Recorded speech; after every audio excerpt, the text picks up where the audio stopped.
Hello and welcome to the Connolly Book Club. I thought we'd do a quick introductory video just to explain to people the sorts of books that we're going to be looking at over the weeks and months as we go forward. They're going to be a mixture of fiction and non-fiction. All of them should be obvious to people are related to Connolly's life and work in some way.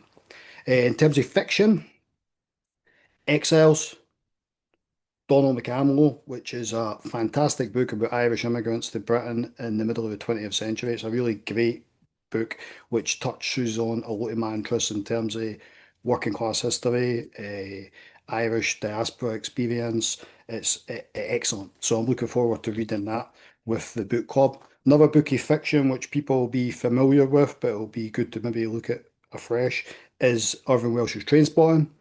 Everybody's seen Irvine Welsh's Trainspotting, the movies, but we're going to look at the novel and we're going to look at it through the perspective of it being a diaspora novel, which is, I think, unusual. But we'll look at the aspects of the novel which didn't make the movie. So beyond the sort of the drugs experience, which everybody focuses on.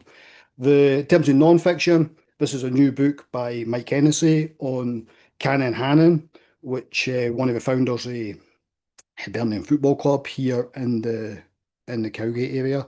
So we'll look at that through the specific sort of interest of the history that founded. Obviously, James Connolly was connected to that community as well at that time.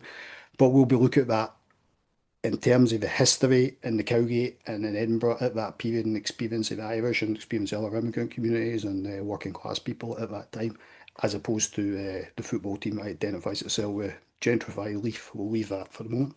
Non-fiction books as well, other ones, Danny Morrison's All the Dead Voices, his updated memoir. I remember reading that memoir when it first came out, but as I say, this is an updated version. And I think now that we have nationalists in government in Edinburgh, Cardiff, and Belfast, it's a good time to look at Danny's memoir to see what he says in that in terms of trying to understand the different sort of nationalist and Republican movements that there is in Scotland, Wales, and Ireland to see if we get any pointers.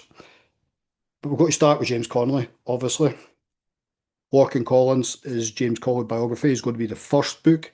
And what we want to get to with James Connolly is his writings and his ideas. But to do that, we need to also understand the man and his life. So I think Lorcan's book is a really good introduction, a good way in, and we shouldn't take for granted that people have read all of the biographies or read all his writings.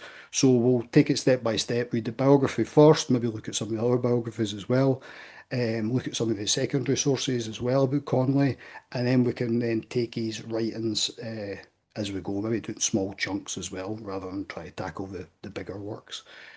So I look forward to it getting started. Next week, I'll do an update on introduction to Lorcan's book, and then I'll continue to do updates as I'm reading it and as everybody else is reading it, and people can contribute to the discussion. So get signed up at Solidarity Not Charity Substack, and we'll go through these books together. And then I look forward to listening to suggestions for other people as well about similar connected books as we go forward.